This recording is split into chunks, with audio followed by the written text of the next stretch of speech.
आपने एक कविता सुनी है, एक शेर सुना है। शेर है, शहीदों की चिताओं पर बोलो लगेंगे हर बरस मेले, वतन पर मिटने वालों का यही बाकी निशान होगा। वो कहते भैया कुछ मिलेगा नहीं, हमें धन दौलत नहीं मिलेगी, कुछ मिलने वाला नहीं है, लेकिन जब हम मर जाएंगे तो दुनिया हमें याद करेगी। लोग याद करेंगे कि एक था जो इस देश के लिए लड़ा, इस देश के लिए मरा, जिसने इस देश के लिए अपनी जवानी दी, जिसने इस देश के लिए अपना जन्म दिया, अपने सुख दिए, अपना सारा बलिदान दिया। एक ऐसा था, लोग याद करेंगे। ऐसा लोग सोचते हैं। 1960 के दशक में दिल्ली में एक हॉस्पिटल है एम्स, आपने नाम सुना होगा, ऑल इंडिया मेडिकल के नाम से जाना जाता है। दिल्ली के एम्स में इमरजेंसी गेट के सामने एक स्ट्रेचर पर एक आदमी पड़ा था, बहुत दुर्बल सा, बहुत बीमार, ऐसी हालत के उठ नहीं सके, बोल नहीं सके ढंग से।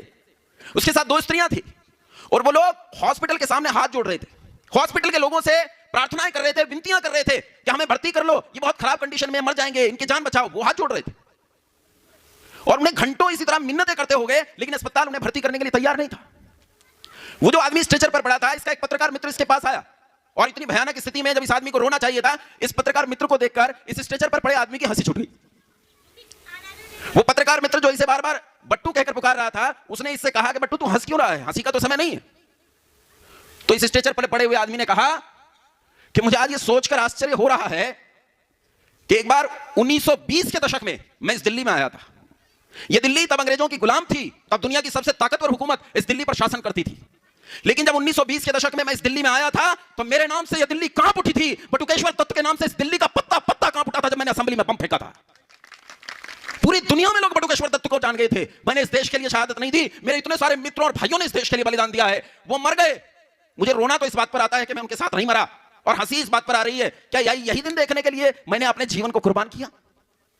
बटुकेश्वर दत्त एम्स में एड़ियां रगड़कर मर गया, वो महान क्रांतिकारी जिसे किताबों में पढ़ाया जाता है, किताबों में पढ़ाया जाता है, वो एम्स के बाहर एड़ियां रगड़कर मर गया। उसे स्थान बड़ी मुश्किल से मिला।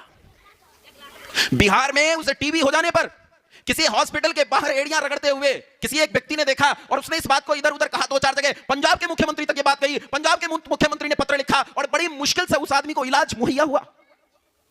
अपनी आजीविका चलाने के लिए उस आदमी के पास कोई साधन नहीं था, तो उसने एक बस का लाइसेंस लेना चाहा। बस का लाइसेंस लेने के लिए बिहार सरकार के यहां उसने अप्लाई किया और यह कहा कि भाई साहब मैं स्वतंत्रता संग्राम सेनानी हूं। बटुकेश्वर दत्त, भगत सिंह, बटुकेश्वर दत्त दोनों ने बम फेंका था असेंबली में, एक को फांसी हो गई, एक को कुछ साल की सजा होकर छूट गया। उसकी हालत क्या है आजाद देश में?